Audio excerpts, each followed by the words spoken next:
Hello, and thanks for tuning into the show that goes around to the continent to bring you stories near and far.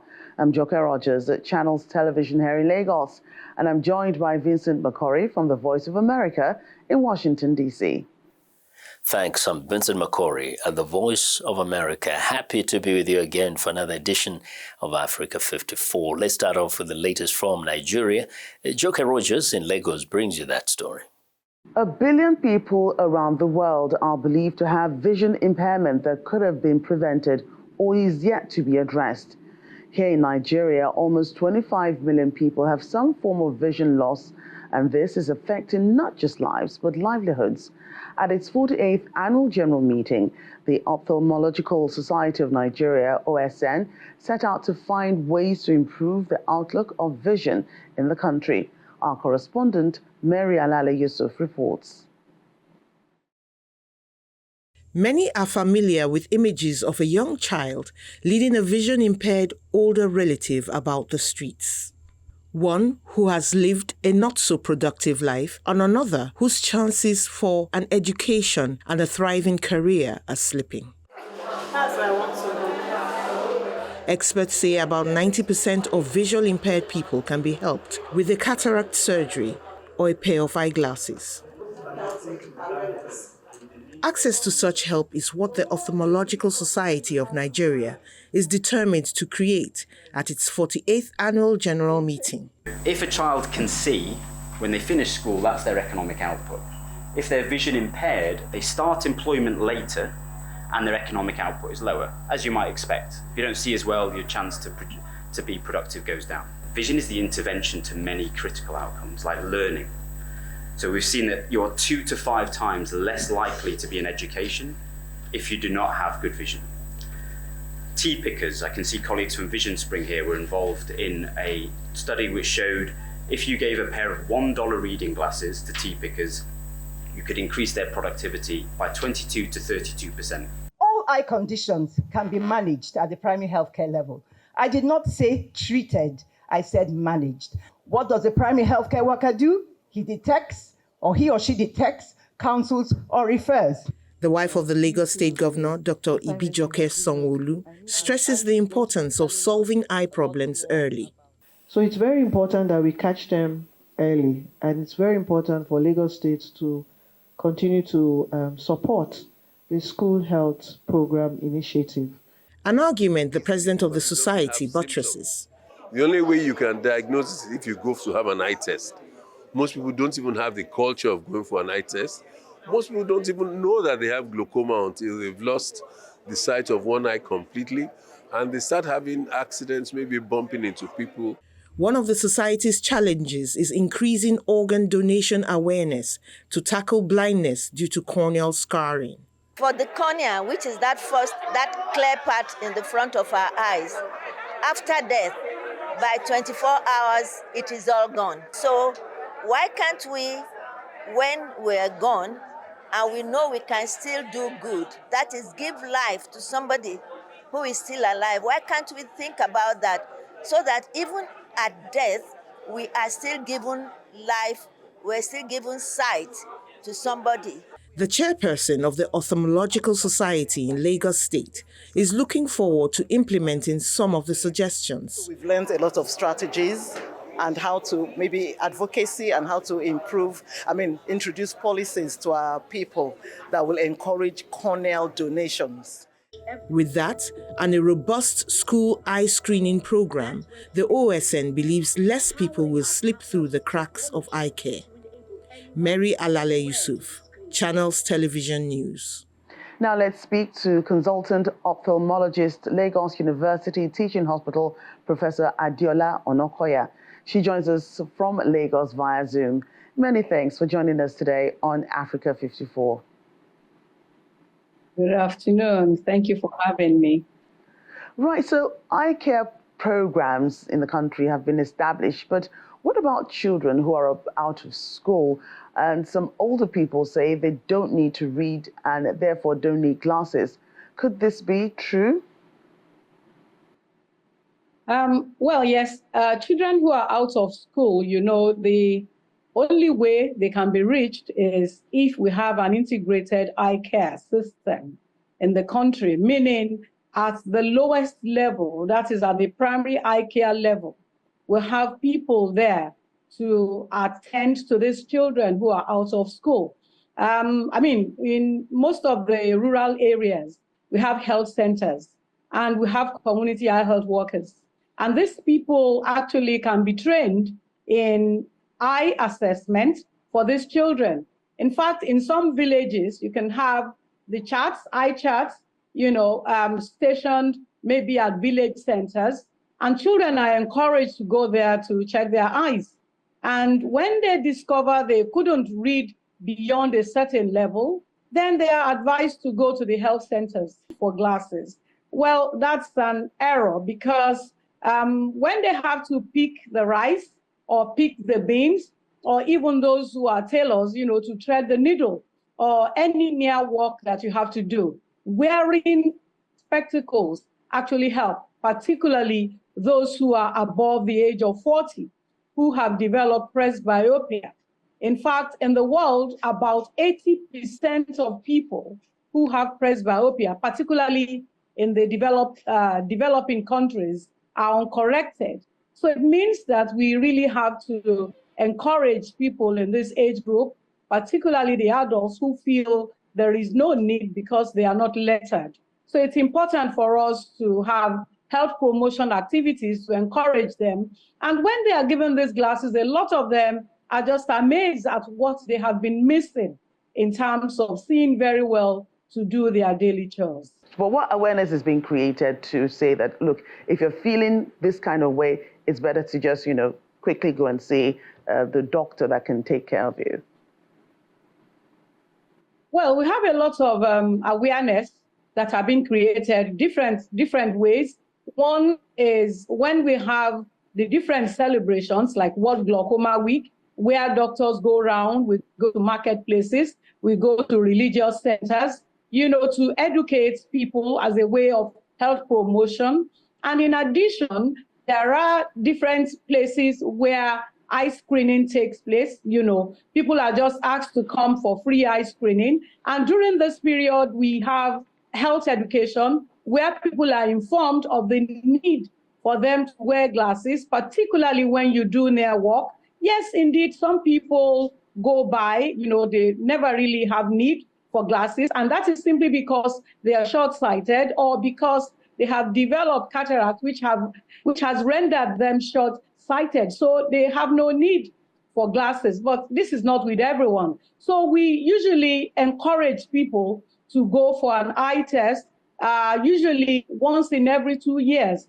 But you'll agree with me that integrating eye care at the lowest level of eye care, which is at the primary health centers, will further help because people tend to go in there for other health for other health care. And when you have eye care integrated at this level, they also then tend to have their eyes checked. All right, many thanks again, Professor Adiola Onokoya, consultant ophthalmologist, Lagos University Teaching Hospital. Thank you.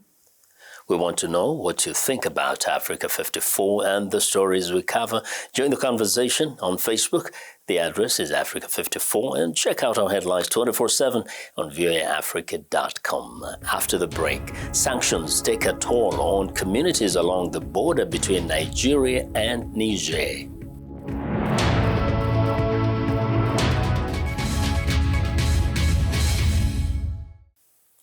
Welcome back to Africa 54. I'm Vincent McCory in Washington. Trade between Nigeria and Niger has been halted because of sanctions due to Niger's July coup in Nigeria. Officials say they could lose over $200 million in export trade. That's causing some economic hardship for many communities on the border. Alhassan Bala reports from the border town of Magama, Jibia, Nigeria. For 2 weeks, Bilia Isa has been one of many drivers forced to park their trucks loaded with goods in Magamajibia, Nigeria, near the border with Niger. The continued border closure is due to sanctions imposed on Niger by the international community and the regional bloc the Economic Community of West African States, or ECOWAS, because of Niger's July coup. Nigerian officials say the closure could result in losses of $226 million.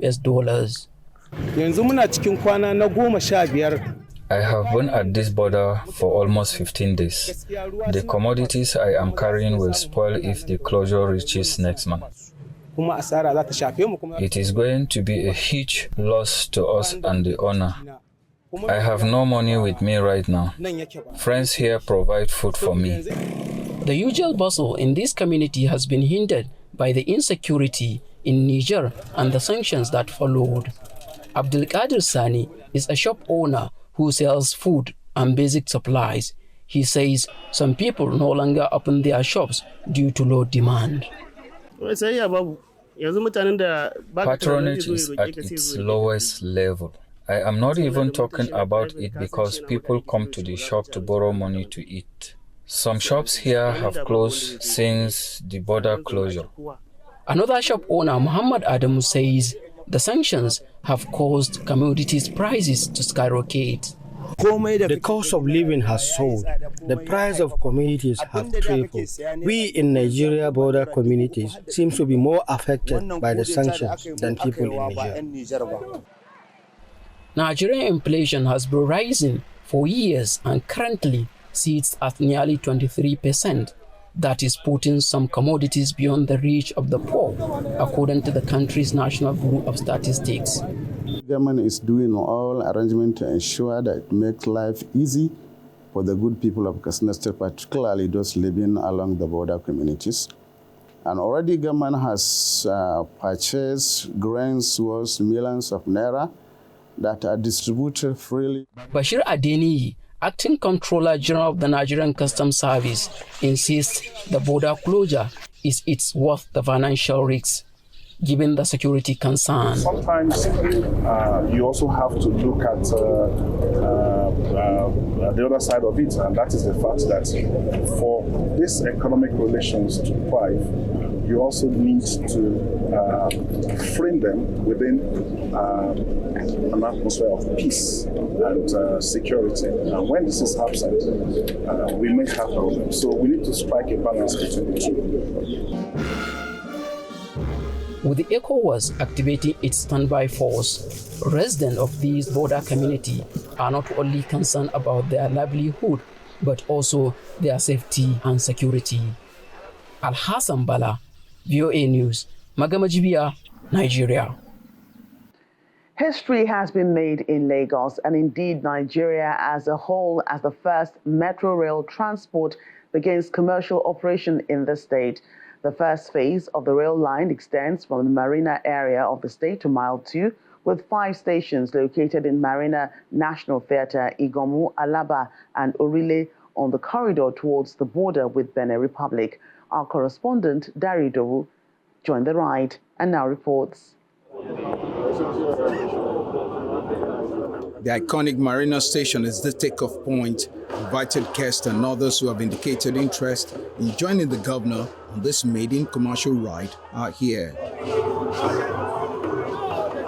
The governor arrives at the terminal of the Blue Line, runs through the ground rules for passengers who will be using the service.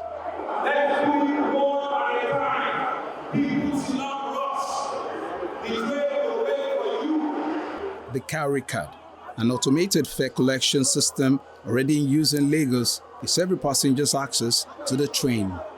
And a trip from Marina to Mile 2 costs less than 500 naira because the fare is subsidized. The inaugural ride is scheduled for 9 a.m. The governor gets on board and the train is en route to Mile 2 on schedule.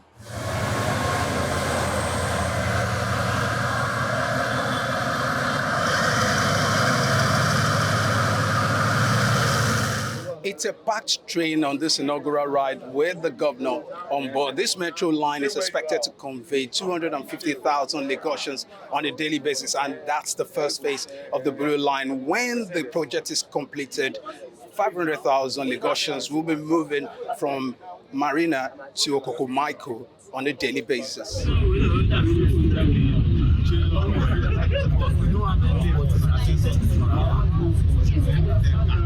The third rail, the yellow one, will power the train when it becomes fully operational. The visibly excited governor speaks about how the train service will run.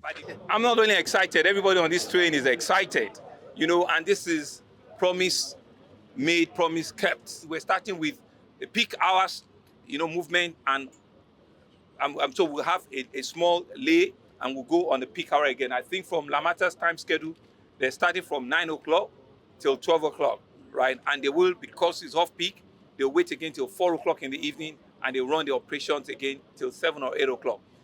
So for them to be able to gather traffic. He speaks on the second phase of the blue line and the completion timeline for the red line. The red line is going to be completed before the end of this year, by the grace of God. Well, about 95, 96% in all of. So, for the red line, we'll have over bridges. So we're going to start commissioning the bridges maybe by the end of this month, so that passengers and vehicles can start moving on those bridges from, Ikeja along to Yaba Bridge, to Ebute Metta Bridge, to Mushin Bridge, and all of them. So we're going to open the bridges for vehicles to start moving on top, so that will begin the signalization that red line is coming up. Right, we're almost completing the retrofitting of the trains, and they have also started recruitment of train operators, of train managers, and all of that. Then we will start the unveiling of the various stations themselves. The journey is less than 30 minutes to and fro, smooth. In fact, it's everything we've been yearning for, asking for. This will bring serious relief to Lagosians when it comes to commuting from one point to another point. The governor of Lagos State, Jide Sanwo-Olu, has done fantastically well for putting this project together and making it come to fruition. The 5 stations spanning 13 kilometers is the first phase of the 27 kilometers blue line, expected to be propelled by electricity passing through the tracks. The state government says the advocacy to get the public properly informed about the danger of trespassing must continue. Dare Ido, Channels Television News.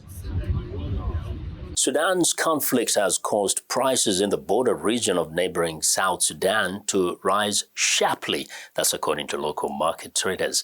Meanwhile, the production and export of South Sudanese oil through Sudan, which the World Bank says makes up to 90% of the country's revenue, is being strangled by the conflict too. Henry Wilkins reports from Renk in South Sudan. Johanna Bill is a market trader in the town of Renk, close to South Sudan's border with Sudan. He says that since Sudan's war started in April, goods have been scarce and more expensive in the north of his country. Indeed, challenges are getting worse, particularly in the northern region. The lack of goods coming from Sudan is hampering our ability to keep up with demand.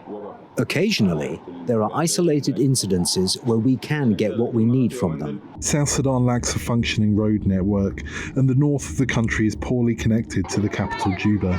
One expert explains. The northern state in southern Sudan really relies on supplies that come from North Sudan. And because of the conflict, those supplies have been entirely cut off and abruptly also. This is nothing that was foreseen. Now that economy is decimated, all the supplies that are decimated, people have been displaced, millions and millions of people. So this is just like entirely a serious economic collapse. Abuk Atem is one of the more than 170,000 people who have fled Sudan to South Sudan, mostly through Renk. She says they are feeling the effects of Renk's collapsing economy too. Sometimes people stay hungry during the daytime and have one meal in the evening due to a lack of money to buy food.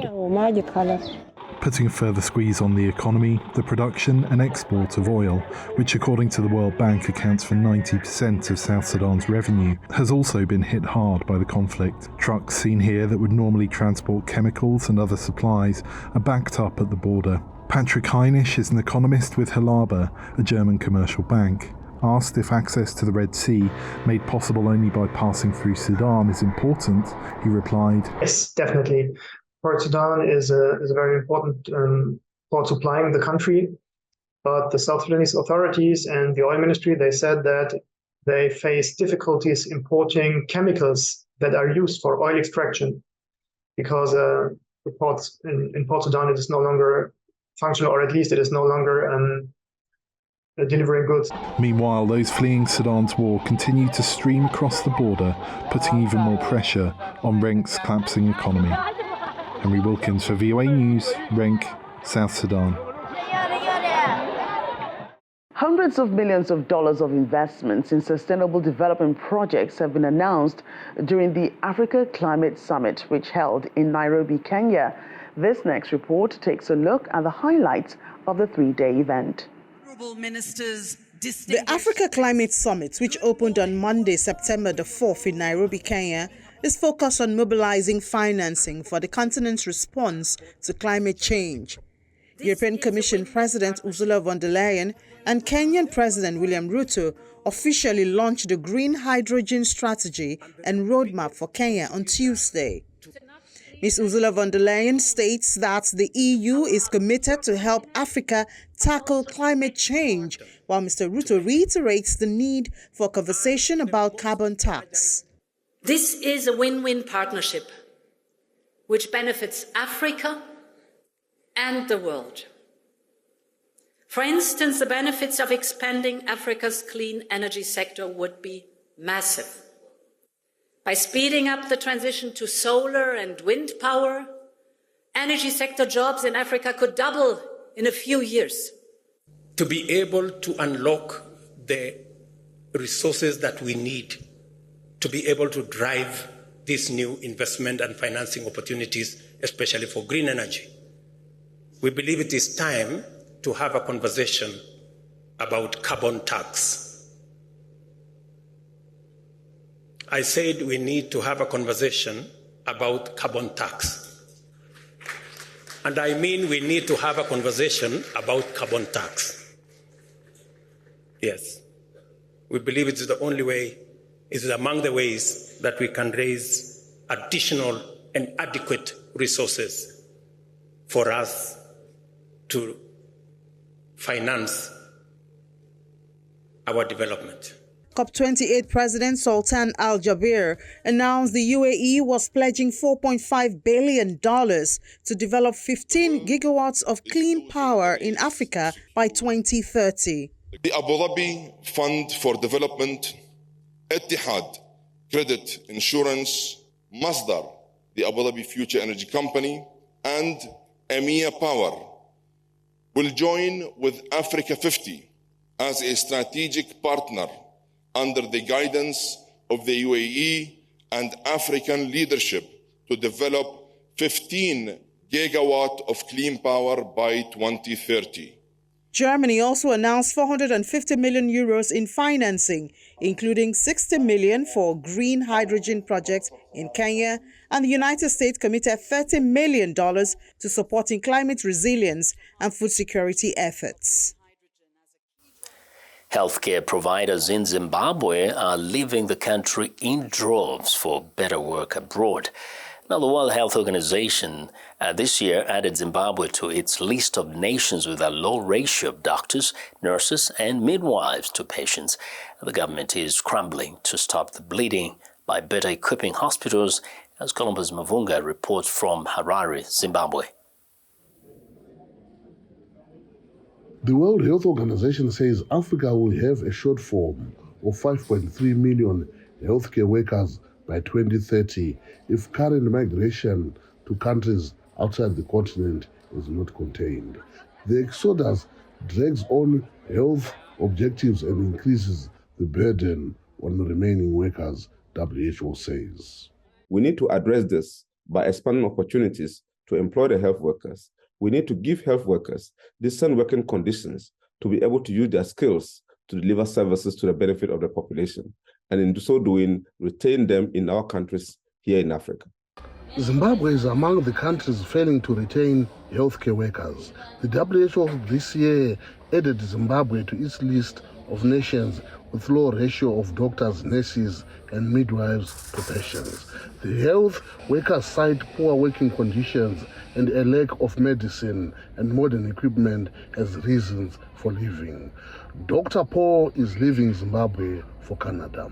He wishes to be identified only as Dr. Paul for reasons of personal privacy. I'm living because I want to upgrade my life, I want to upgrade my career, I want to attain skills that I cannot attain in this country. And most importantly, I want to earn a life and a living that is favorable to my family. Zimbabwe health workers have gone on strike on several occasions, but not much has changed. The government says it is aware of the situation and that it is trying to better equip hospitals to retain workers. Among the steps it has taken was the acquisition last month of 12 air ambulances. Then it means they have a reason to stay. And whatever they are running to go and perform in the other parts of the world is available at home. So they will be able to perform their specialties and enjoy their profession here at home. Whether those steps will be enough to retain medical professionals like Dr. Paul remains to be seen. Columbus Mavungam for VOA News, Harare, Zimbabwe. Well, and that's our show for today. You can find all the continent's top news and world news online at voaafrica.com. Check it out. I'm Vincent McCory in Washington. Channels Television has our last word. We look forward to bringing you another show next week. Do remember that channelstv.com is your source for news and other programming. I'm Joke Rogers. Thanks for watching and goodbye.